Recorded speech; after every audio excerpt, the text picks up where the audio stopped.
ఈనాడు నాకు చాలా సంతోషంగా ఉంది. ఎక్కువసేపు నేను యాక్చువల్గా కొంచెం సమయాతీతం కాకపోతే కొంచెం ఎక్కువసేపు మాట్లాడేవాడిని, కానీ ఇప్పటికే భోజనాలకి దానికి మనకి చాలా లేట్ అయింది. మీ అందరూ ఇంత ఓపికగా కార్యక్రమం చివరి దాకా ఉండి ఇంత నిరీక్షిస్తున్నందుకు మా వాక్యాన్ని చాలా కుదించుకొని చెప్తాను. 5 నిమిషాల్లోనే ముగిస్తాను. ముఖ్యంగా ఈరోజు నాకు ఒక పండగలాగా ఉంది. ఎందుకంటే నా చిన్ననాటి స్నేహితులు నేను ఆయన ఒక మంచంలో పడుకున్నాం.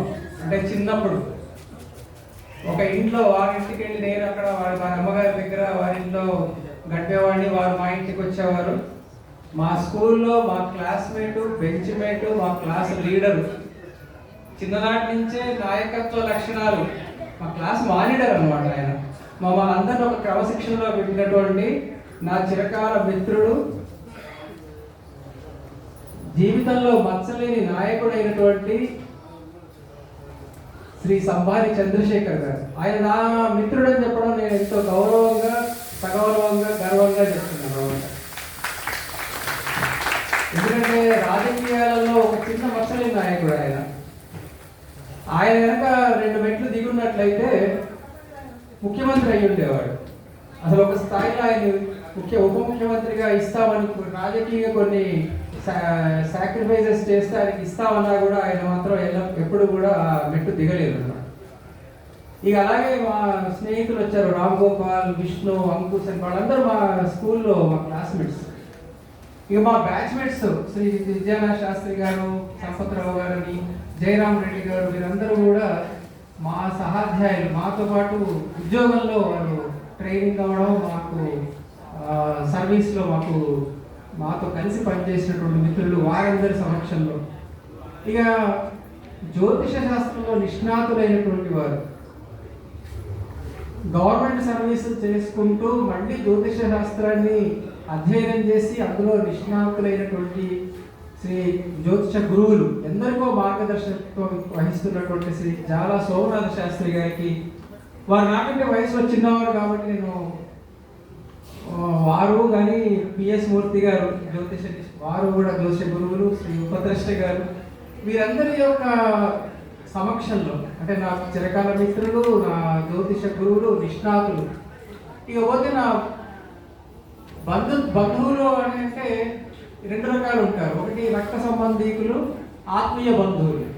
ఇక్కడ రక్త సంబంధీకులైనటువంటి మా సోదర సోదరీమణులు, వారి పిల్లలు, మా బంధువులందరి సమక్షంలో, అట్లాగే మా వియ్యంకులు శ్రీ నరసింహారావు గారు, నాగేశ్వరరావు గారు, వారి సతీమణులతో సహా వచ్చారు, వారి సమక్షంలో, అలాగే ఆత్మీయ బంధువులందరి సమక్షంలో ఈ కార్యక్రమం నిర్వహించుకోవడం. అలాగే స్నేహితులు, ఎందుకంటే స్నేహితులు అందరికంటే ఇంకా వీరందరికంటే కూడా వారు ఇంకా ఆత్మీయులు అవుతారు కాబట్టి వారందరి సమక్షంలో ఎంతో దూరం నుంచి, ఆరోగ్యాలు బాగలేకపోయినా ఎంతో ఖమ్మం లాంటి దూర ప్రదేశాల నుంచి వచ్చినటువంటి ప్రసాద్ బాబు గారు, మా అన్నయ్యలు, మా హరివంశం వాళ్ళు, అలాగే ఈనాటి కార్యక్రమానికి వచ్చినటువంటి అందరికీ పేరు పేరున నేను ధన్యవాదాలు తెలియజేసుకుంటున్నాను. వారందరి యొక్క ఆశీస్సులతోటి, వారందరి యొక్క సపోర్ట్ తోటి మాత్రమే నేను ఇది కార్యక్రమం చేశాను. ఇకపోతే ఈ పుస్తక కార్యక్రమానికి, పుస్తకం వ్రాయడం అనేది ఒక యజ్ఞమే ఒక రకంగా చెప్పాలంటే. ఎందుకంటే మనకి తెలిసినటువంటి విషయం, కాగితం మీదకి ట్రాన్స్లేట్ చేసేటప్పుడు చాలా కన్ఫ్యూజన్ ఉంటుంది అనమాట. అది సామాన్యులకి ఎలా అందించాలి అనేటువంటి విషయాన్ని కొంత సమయం కేటాయిస్తే కానీ సాధ్యం కాదు. అది నేను చేశాను. అయితే నేను పెద్ద భాషా కోవిదుడిని కాదు. తెలుగు భాషలో కానివ్వండి, సంస్కృతంలో కానివ్వండి, నేనేం నిష్ణాతుడినేం కాదు. నేను చదువుకున్నదంతా ఇంజనీరింగ్, ఇంగ్లీష్ మీడియంలో చదువుకున్నాను. కాబట్టి తెలుగులో దోషరహితంగా తెలుగుని ఎలా రాయాలి అనేటువంటి దాంట్లో నేను పుస్తకాన్ని ప్రారంభించుకొని మధ్యలో ఆ పుస్తకం పూర్తి చేసినప్పుడు కూడా నాకు సహకరించినటువంటి వాడు నా తమ్ముడు హరిప్రసాద్ బాబు, ఆంధ్రప్రదేశ్ ప్రభుత్వంతో నంది అవార్డు పొందినటువంటి లలిత కవి తను. ఇక ముఖ్యంగా ఈ పుస్తకానికి సహకరించినటువంటి ఇంకొక మిత్రుడు ఉన్నాడు, అమెరికాలో ఉంటాడు, డాక్టర్ బర్లా వెంకటేశ్వర్లు అని వారు. అలాగే ఈ పుస్తకాన్ని ప్రింటింగ్ రూపంలోకి తీసుకొచ్చినప్పుడు అందులో సార్ ఫలానా చోట ఫలానా దోషం ఉంది, ఈ వాక్యం ఇలా ఉంటే బాగుంటుంది, ఇక్కడ గ్రామటికల్గా ఈ తప్పు ఉంది, లేకపోతే ఇలాంటి ఇక్కడ ఇలా ఉంటే ఇంకా బాగుంటుంది అనేటువంటి సజెషన్స్ చేసినటువంటి శ్రీ రామ్మూర్తి గారు, వారు మహతి ప్రింటర్స్ ఆంధ్రపేట అనమాట. వారికి నేను అసలు చాలా కృతజ్ఞత చెప్పాల్సిన అవసరం ఉంది. ఇంకా ఈ పుస్తకానికి ఆర్థిక సహాయం ద్వారా కొంత ప్రచురణకి నాకు సహకారం అందించినటువంటి శ్రీ మేడిపల్లి విశ్వేశ్వరరావు గారు, శ్రీ పసుమర్తి ప్రహ్లాద్ గారు, తర్వాత పంతంగి విద్యాసాగర్ రావు గారు, గుళ్ళపల్లి ఏకాంబర్ గారు, వీరందరూ కూడా నాకు కొంత సహాయ సహకారాలు అందించారు. వీరందరి సమక్షంలో కూడా ఈ కార్యక్రమం చేసుకోవడం అనేటువంటిది నాకు చాలా సంతోషంగా ఉంది. ఇకపోతే ఒక రకంగా చెప్పాలంటే ఈ కార్యక్రమం అంతా ఒక ఋషుల సమక్షంలో జరుగుతున్నట్టుగా ఉంది. అంటే ఇటు ఋషులు ఉన్నారు, తర్వాత గృహస్థులు ఉన్నారు. రెండు రకాలైనటువంటి కార్యక్రమాలు, అంటే రెండు రకాల ఫీల్డ్స్లో ఉన్నటువంటి నిష్ణాతుల మధ్యలో ఈ కార్యక్రమం చేసుకోవడం కూడా సంతోషంగా ఉంది. సో ఇంకా 2 నిమిషాలు, ఎక్కువ సమయం తీసుకోను. మనకి జ్యోతిష్ శాస్త్రం అనేటువంటిది ఇప్పుడు ఉన్నటువంటి సమాజంలో చాలా అంటే రాంగ్ డైరెక్షన్లో వెళ్తుందని చెప్పాలి.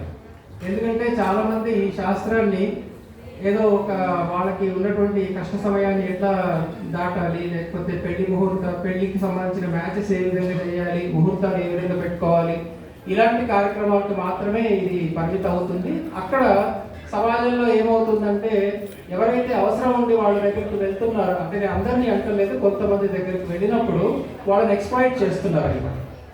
అది మనకి వివిధ సామాజిక మాధ్యమాల్లో కూడా మనం చూస్తున్నాం, టీవీలు, యూట్యూబ్లు ఇలాంటి వాటిల్లో కూడా చూస్తున్నాం అనమాట. ఇదన్నీ జరిగినప్పుడు నేను చాలా మందితో ఇంటరాక్ట్ అయ్యాను. ఇంటరాక్ట్ అయినప్పుడు వాళ్ళు ఏం చెప్పారంటే, అంటే ఎలా మాట్లాడతారంటే, సార్ ఇది ఇట్లా కాదట కదా, ఇట్లట కదా అనుకుంటూ వాళ్ళకి తెలిసిన విషయాలు, తెలవని విషయాలు వీటన్నిటిని కూడా వాళ్ళు ప్రస్తావించేవారు అనమాట. ఉదాహరణకు వచ్చినప్పుడు ఒక తల్లిదండ్రులు వస్తారు, వచ్చి సార్ మా అమ్మాయి నక్షత్రం ఇదండి, మా అమ్మాయికి ఏ నక్షత్రం అయితే సూట్ అవుతుందండి అని అడుగుతారు. అసలు నక్షత్రం సూట్ కావడం అంటే ఏంటో నాకైతే అర్థం కాలేదు, ఇప్పటివరకు కూడా నాకు అర్థం కాలేదు. అంటే ఒక నక్షత్రం బేస్ చేసుకొని సంబంధాలు కుదుర్చుకోవడం, లేదా అంటే నేను వాళ్ళకి ఒకటే చెప్పాను, అయ్యా ఈ గ్రహాలు, నక్షత్రాలు, జ్యోతిష్ శాస్త్రం ఇవన్నీ కూడా గైడెన్స్ ఇస్తాయి. మన కర్మను అనుసరించి మనకి మన అవన్నీ కూడా మన ప్రదాతలుగా ఉంటాయి గ్రహాలన్నీ కూడా.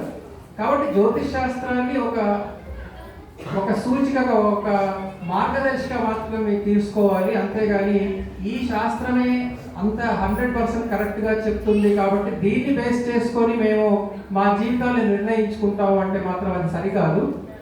ఇంకోటి ఏంటంటే, మీరు ఒక వివాహానికి సంబంధించినటువంటి మ్యాచింగ్ చేసేటప్పుడు ఆ కుటుంబం యొక్క వాళ్ళ బ్రాటప్ ఎలా ఉంది, ఆ కుటుంబం ఎలా ఉంది, వాళ్ళు ఎలాంటి వాతావరణంలో పెరిగారు, వాళ్ళ మనస్తత్వాలు ఏంటి, ఇవన్నీ మీరు వాటిని ఇంపార్టెంట్గా తీసుకోండి. కానీ ఏదో జాతకం బేస్ చేసుకోనో, నక్షత్రం బేస్ చేసుకోనో మీరు సంబంధాలని చెడగొట్టుకోవడం లేకపోతే చేసుకోవడం అనేది కరెక్ట్ కాదు. ఒకవేళ మీరు నమ్మదలుచుకొని, జ్యోతిష్ శాస్త్రాన్ని నమ్ముకొని మీరు చేసుకోదలుచుకుంటే దాన్ని అది ఇచ్చేటువంటి గైడెన్స్ తీసుకొని మీరు ముందరికి వెళ్ళండి. అంతేగాని ఒక రెండు పడవల మీద కాళ్ళు పెట్టినట్టుగా ఒక పడవ మీద ఒక కాలు, ఒక పడవ మీద ఒక కాలు, మీరు ఒక పక్కన నమ్ముతూ ఉన్నట్టుగానే మళ్ళీ మేము చేసేది మేము చేస్తాం, మేము వాళ్ళ ముహూర్తం పెట్టుకున్నాం దానికే ఫిక్స్ చేయండి అని పురోహితులను అడగడం, లేకపోతే మేము ఈ సంబంధం చేసుకోవాలి ఎట్టో అట్లా దీన్ని కుదిరించండి అని అడగడం, ఇలా జ్యోతిష శాస్త్రాన్ని చెప్పే వారి దగ్గరకు కూడా వీళ్ళు మాట్లాడడం జరుగుతుంది అన్నమాట. కాబట్టి ఇవన్నీ కూడా కొంచెము ఎందుకు జరుగుతుంది అంటే ఈ శాస్త్రానికి ఉన్నటువంటి పరిజ్ఞానం, బేసిక్ పరిజ్ఞానం అనేది కూడా కొంత లేకపోవడం వల్ల జరుగుతుంది. ఇక్కడ నా మనవి వేదికను అలంకరించినటువంటి పెద్దలకి, సోమనాథ శాస్త్రి గారు, సూర్యనారాయణమూర్తి గారు, ఉపద్రష్ట గారు, వీరందరూ చాలా కృషి చేస్తున్నారు ఈ జ్యోతిష్ శాస్త్రం యొక్క అభివృద్ధికి, ఈ సమాజంలో ఉన్నటువంటి మూఢనమ్మకాలు కానివ్వండి, అపోహలు కానీ వీటన్నిటిని తొలగించడానికి వారి ప్రయత్నం వారు చేస్తున్నారు. ఇక్కడ ఎక్కువ శాతం ఏమవుతున్నదంటే మనకి ఎక్కువ మంది అవసరం ఉన్నవాళ్ళు, అంటే జ్యోతిష్ శాస్త్రం అవసరం ఉన్నవాళ్ళు ఈ పెళ్లిళ్ళు కానివ్వండి, ముహూర్తాలు కానివ్వండి, బిజినెస్లు కానివ్వండి, అన్నిటికీ సంబంధించినటువంటి వాళ్ళందరూ కూడా మొదలు అక్కడ ఉన్నటువంటి పురోహితుల దగ్గరికి వెళ్తున్నారు, ఆ గుళ్ళో ఉన్నటువంటి పురోహితుల దగ్గరికి వెళ్తున్నారు. ఈ గుళ్ళల్లో ఉన్నటువంటి పురోహితులు కానివ్వండి, లేకపోతే అక్కడ వాళ్ళకి అందుబాటులో ఉన్నటువంటి వాళ్ళందరికీ కూడా పూర్తిగా సంపూర్ణమైనటువంటి జ్యోతిష శాస్త్ర సంబంధించింది కానీ, ముహూర్త శాస్త్రానికి సంబంధించినటువంటిది కానీ వాళ్ళకి సంపూర్ణమైన పరిజ్ఞానం లేదన్నమాట. వాళ్ళు ఏం చేస్తున్నారంటే మెడికల్ డిపార్ట్మెంట్ అంటే మెడికల్ విభాగంలో ఉన్నట్లుగా ఆర్ఎంపీ డాక్టర్కి ఏదైతే ఫస్ట్ పేషెంట్ వెళ్తే వాడు ఎలా వెళ్తే గైడ్ చేస్తాడో వీళ్ళు కూడా చాలా వరకు ఆ వచ్చినటువంటి వాళ్ళకి అక్కడనే వాళ్ళు ఒక రకంగా రాంగ్ గైడెన్స్ ఇచ్చేసేసి వాళ్ళని అక్కడనే పంపించేస్తున్నారు అనమాట. సో ఇవన్నీ చూసిన తర్వాత నాకేమనిపించిందంటే మనం కొంతమంది వరకైనా మన ఈ శాస్త్రం ఏం చెప్తున్నది, దీనికి సంబంధించినటువంటి అపోహలు ఏమున్నాయి, మూఢనమ్మకాలు ఏమున్నాయి, వీటన్నిటిని మనము వారి అందరికి సామాన్య జనానికి దగ్గరికి తీసుకువెళ్ళాలి, దానికి మనం ఎందుకు ప్రయత్నం చేయకూడదు అని వారందరి యొక్క ఇన్స్పిరేషన్ని తీసుకొని నేను ఈ పుస్తకం అనేటువంటి దాన్ని తీసుకొచ్చాను. అయితే ఈ పుస్తకం అనేది ఏదో అంత సంపూర్ణమైనటువంటి జ్ఞానం ఈ పుస్తకంలో ఉందని నేను అన్నాను. ఇవన్నీ కూడా చాలా వరకు వివిధ గ్రంథాలు, వివిధ ప్రదేశాలు, వివిధ సామాజిక మాధ్యమాలలో కూడా నేను సేకరించుకుని ఇక్కడ ప్రజెంట్ చేయడం జరిగింది. నా క్రియేషన్స్ ఏమి లేవు ఇవన్నీ కూడా, కాకపోతే వాటిని సులభతరంగా మనకి అందరికీ అందుబాటులో ఉండేటట్టుగా నేను వీటిని ప్రజెంట్ చేశాను. అయితే ఇందులో కనుక ఏదైనా మనకు నచ్చిన విషయాలు ఉన్నట్లయితే అవన్నీ కూడా శ్రీ పరమాత్మ శ్రీమాత యొక్క అనుగ్రహంగాను, దోషాలు ఏమైనా ఉన్నట్లయితే అవి నా పరంగాను మీరు అందరూ తీసుకోవాలని చెప్పేసి నేను సవినయంగా మనవి చేస్తున్నాను. అందరూ ఈ కార్యక్రమానికి మీ యొక్క సమయాన్ని వెచ్చించి వచ్చినందుకు మీ అందరికీ ధన్యవాదాలు తెలుపుతున్నాను. అయితే ఇప్పుడు మన కృష్ణవేణి గారిని ఈ పుస్తకం స్పాన్సర్ చేసినటువంటి వారికి, అలాగే శ్రీ రామమూర్తి గారి ప్రింటర్ గారికి, వారికి మేము చిన్న సత్కారం ఇక్కడ చేస్తాం, వారిని ఆహ్వానించవలసిందిగా కోరుతున్నాను. దాంతో ఈ కార్యక్రమం అంతా ఓట్ ఆఫ్ థ్యాంక్స్తో ముగుస్తుంది. అయితే ఒక చిన్న వర్డ్ చెప్పేసేసి నేను ముగిస్తాను. ఋగ్వేదంలో మనకు ఒక చిన్న శ్లోకం ఉంది, యథా పిండే తథా బ్రహ్మాండే, యథా బ్రహ్మాండే తథా పిండే అని ఒక శ్లోకం ఉంది. అంటే దాన్ని రెండు రకాలుగా అన్వయించుకోవచ్చు అనమాట. అంటే అందరికీ అనిపిస్తుంది ఈ గ్రహాలు, ఈ నక్షత్రాలు ఇవన్నీ ఏంటి అంటే ఇప్పుడు ఉన్నటువంటి మెటీరియలిస్టిక్ వరల్డ్లో అనిపిస్తుంది అనమాట. అవి మనకి దశానిర్దేశం చేయడం ఏంటి, మన జీవితాలు వాటి మీద ఆధారపడి ఉండడం ఏమిటి అనేటువంటిది సాధారణంగా ఇప్పుడు ఉన్నటువంటి మెటీరియలిస్టిక్ లైఫ్లో మనకు అనిపిస్తూ ఉంటుంది, చాలా మందికి అనిపిస్తుంటుంది. కానీ మన ఋషులు ఏనాడో ఇవన్నీ కూడా గ్రహించి మనకి చెప్పారు. ప్రకృతిలో ఏదైతే ఉందో అంటే మనకి ఆ ప్రకృతిలో ఉన్నటువంటివంతా కూడా మన శరీరంలోనే ఉంది, మన శరీరంలో ఉందంతా కూడా ప్రకృతిలో ఉంది. అందువల్లనే శ్రీమాతని పరమేశ్వరుని ప్రకృతి నమః అని మనం ఫస్ట్ ఒక వర్డ్లో మనం నమస్కరిస్తూ ఉంటాం. ఈ ప్రకృతే శ్రీమాత అనమాట. అంటే ఈ విశ్వం అంతా కూడా ఆవరించినటువంటి నక్షత్రాలు, గ్రహాలు ఇవన్నీ కూడా మన శరీరంలోనే ఉన్నాయి. మన శరీరంలో ఏమున్నాయో అవన్నీ కూడా విశ్వంలోనే ఉన్నాయి అన్నమాట. సో విశ్వంలో ఏ చిన్ని మార్పు జరిగినా కూడా అది మన శరీరంలో జరుగుతుంది. కాబట్టి ఈ జ్యోతిష్యం అనేటువంటి శాస్త్రం ద్వారా ఋషులు విశ్వంలో జరిగేటువంటి మార్పులన్నీ కూడా మీలో జరుగుతూ ఉంటాయి, మీ జీవితానికి అవి నిర్దేశం చేస్తాయి, మీ కర్మల్ని మీకు ఆ ఫలితాలు అందిస్తాయి అని వాళ్ళు మనకి చెప్పారనమాట. ఆ చెప్పిన దాన్ని మనం సరైన విధానంలో ఇప్పుడున్నటువంటి యువతకు మనం చెప్పలేకపోతున్నాం. అందువల్ల వాళ్ళకి శాస్త్రం మీద వీటి మీద నమ్మకాలు అనేవి లేకుండా పోతున్నాయి అన్నమాట. అందువల్ల సరైనటువంటి ప్లాట్ఫామ్స్ ద్వారా ఇలాంటి జ్యోతిష గురువులు పెద్ద వాళ్ళందరూ కూడా వివిధ సామాజిక మాధ్యమాల ద్వారా కూడా ఈ అపోహల్ని తొలగించేటువంటి ప్రయత్నం వారి వంతు చేస్తారని, వారు చేసే ప్రతి యజ్ఞానికి ఒక చిన్న సమిధలాగా నేను కూడా వారికి సహకరిస్తానని సవినయంగా మనం చేస్తున్నాను. ఇంత కార్యక్రమానికి ఇంతసేపు వేచి ఉండి వారి విలువైన సమయాన్ని అందించినందుకు వారందరికీ, మీ అందరికీ నేను సభాముఖంగా ధన్యవాదాలు, నా అభినందనలు తెలియజేస్తున్నాను. నమస్కారం.